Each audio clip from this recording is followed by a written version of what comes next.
Bien, amigos, ¿cómo están? Bienvenidos a la presente edición de TV Perú Mundo. Los saludan Paola Pejovés y Farid Cajat. Y empezamos con Edward Snowden, quien luego de varios días de permanecer prácticamente oculto en el aeropuerto de Moscú, apareció dando una conferencia. Se han visto imágenes y ha decidido quedarse en Rusia mientras puede haber el camino o la vía perfecta para poder viajar a América Latina, cosa que va a estar difícil por ahora.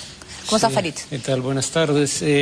Pues sí, empezamos con música del Super Agente 86 porque por ratos parece una comedia, pero sigue siendo un tema serio, pese a todo. Y todo parece indicar que la preocupación no es a qué país va, sino cómo llega. Claro. ¿No? Y estaría en Rusia hasta que determine una forma segura de llegar probablemente a Venezuela. Claro, porque pero mientras va a tener que quedarse callado como una parte de la condición para permanecer en ese país. Muy bien, nosotros vamos con el tema Edward Snowden, perseguido por los Estados Unidos tras revelar información secreta de ese país. Hizo su primera aparición pública desde el aeropuerto de Moscú, agradeció los ofrecimientos de asilo de América Latina, pero dijo que por ahora se quedará en Rusia. A little over 1 month ago, I had a family, a home in paradise, and I lived in great comfort. I also had the capability, without any warrant of law, to search for, seize, and read your communications.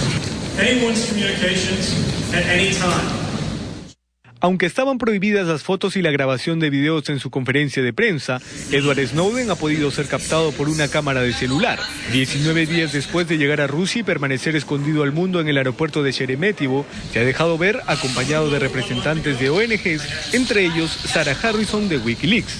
Con una apariencia más delgada de la que mostró cuando reveló su identidad al diario The Guardian, el ex técnico de la CIA se ha tomado con gracia el haber sido interrumpido en más de una ocasión por los altavoces del aeropuerto.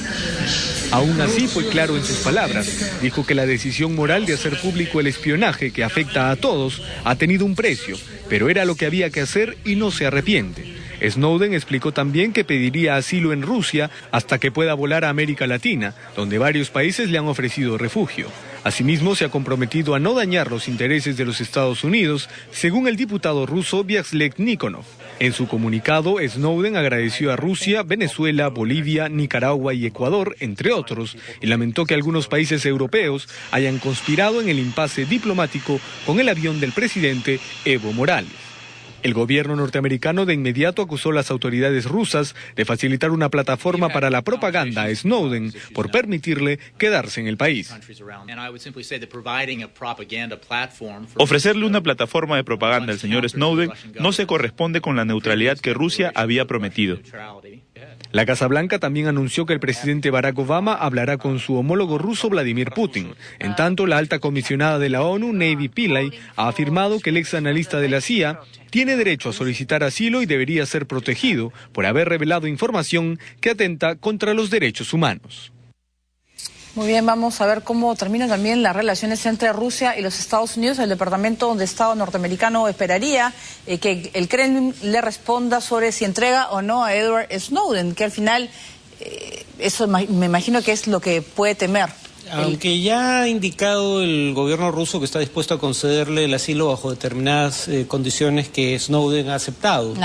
Estaría asilado en Rusia de manera, se presume, temporal hasta que puede ir a un país que no le imponga la condición de silencio respecto a la información que tiene consigo o que tiene oculta. Ahora, si se queda en Rusia va a ser un problema para Obama, porque habría que recordar que Obama tiene planificado un viaje en septiembre a Rusia, tanto a Moscú para una reunión cumbre con Vladimir Putin para discutir o negociar un acuerdo de reducción de armas nucleares, como a San Petersburgo, también en Rusia, para una cumbre del G20.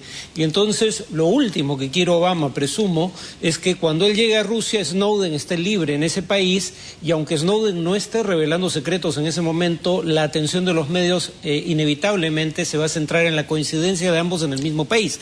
Y ese es un escándalo que, presumo, Obama quiere evitar. Snowden quedará en silencio, pero sin embargo de repente ya difundió todo el material a los medios interesados y mientras estos son publicados, por ejemplo, en Inglaterra o en los Estados Unidos, eso no va a poder evitarlo el gobierno norteamericano, ¿no? Efectivamente, la presunción es que Snowden ha puesto, no debe cargar consigo la información que obtuvo, porque sería muy fácil simplemente privarlo de ella por parte, por ejemplo, del gobierno ruso si se propusiera hacerlo. Entonces, muy probablemente haya concedido, digamos, control de los archivos a diarios como The Guardian, fundamentalmente, y estos la prueba de que esto es así es que esos diarios, una vez que perdieron contacto con Snowden, siguieron revelando información obtenida por él.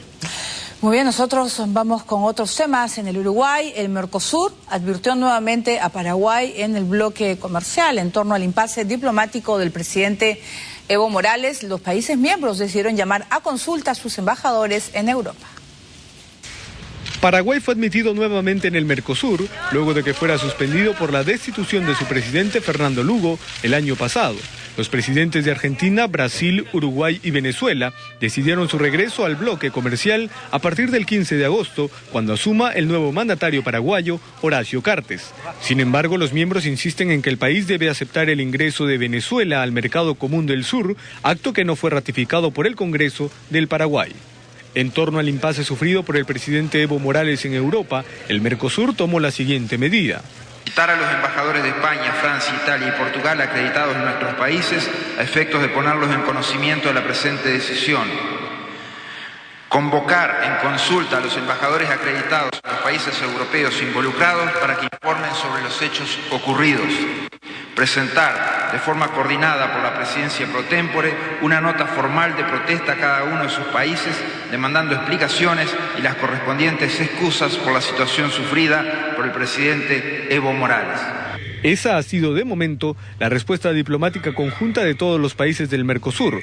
Algunos presidentes también se han referido al escándalo de espionaje masivo de los Estados Unidos, que también afectó a la región sudamericana. Este caso de espionaje mundial que, ha sacudido la conciencia pública de los Estados Unidos, del mundo entero, y que plantea temas claves de la ética política del mundo que queremos construir. La verdad es que este es el mundo que estamos viviendo, donde hay nuevas formas de colonialismo, más sutiles que las que conocimos hace 2 siglos, cuando bajaban con ejércitos y se llevaban la plata y el oro y sometían a nuestros pueblos originarios. Los 4 países del Mercosur ratificaron en un comunicado el firme repudio a estas acciones de espionaje y rechazaron cualquier hostigamiento y presión sobre las decisiones soberanas de los estados para otorgar o no un asilo. Muy bien, sobre el tema del Paraguay, el canciller de ese país ha criticado la decisión del bloque de levantar la suspensión a partir de la asunción de Cartes y ha dicho, no es un gesto hacia nuestro país porque Maduro ni siquiera pidió disculpas. Con el cambio de presidente se conocerá la respuesta de Asunción. ¿Qué te parece? Pero yo presumo que va a ser favorable, o sea, salvo que Paraguay realmente esté considerando la posibilidad de retirarse del Mercosur y perder todos los beneficios en materia, digamos, arancelaria que tiene dentro de ese grupo de integración. Presumo que más temprano que tarde Paraguay va a reintegrarse al Mercosur. Sobre lo otro, yo creo que honestamente algunos países europeos deberían ser demandados por derechos de propiedad intelectual, porque se han apropiado de Macondo, que es una creación del realismo mágico latinoamericano. O sea, honestamente las explicaciones que han dado son poco creíbles. Francia dijo que fue un error técnico el que llevó a cancelar, digamos, el permiso de sobrevuelo del avión presidencial, que luego corrigieron.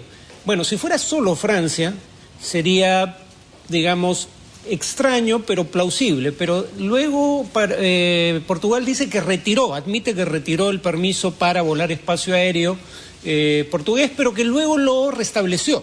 Sin embargo, no dice por qué lo retiró inicialmente.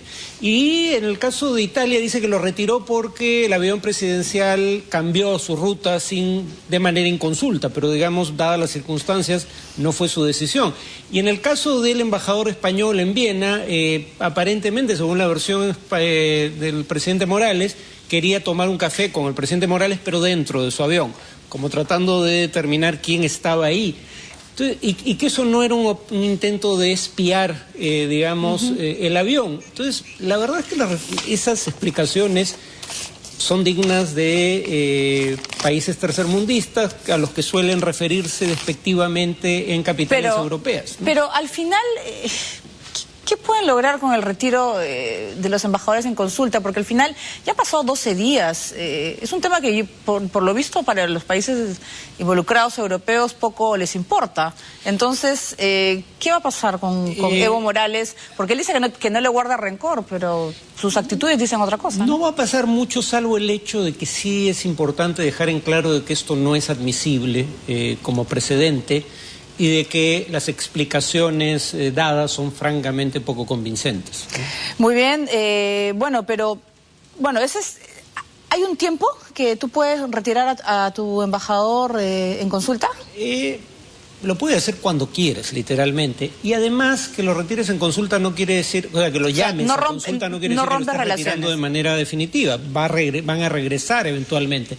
Pero dentro de la estratificación de formas de expresar malestar en el mundo diplomático, es una de las primeras, una de las menos graves, pero es un indicio claro de que hay un malestar por lo que ocurrió y por cómo se ha manejado posteriormente, no solo lo que ocurrió, sino una falta de explicaciones convincentes. Claro, pero también eso se puede, quedándose ya Snowden en Rusia,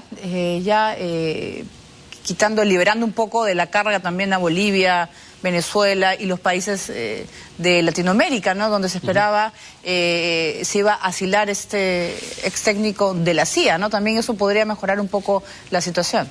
Yo creo que el tema no va a dar para mucho más. O sea, yo honestamente creo que lo que están haciendo varios países en América Latina es sencillamente tratar de dejar en claro que esto les parece inadmisible, pero no creo que pase de ahí.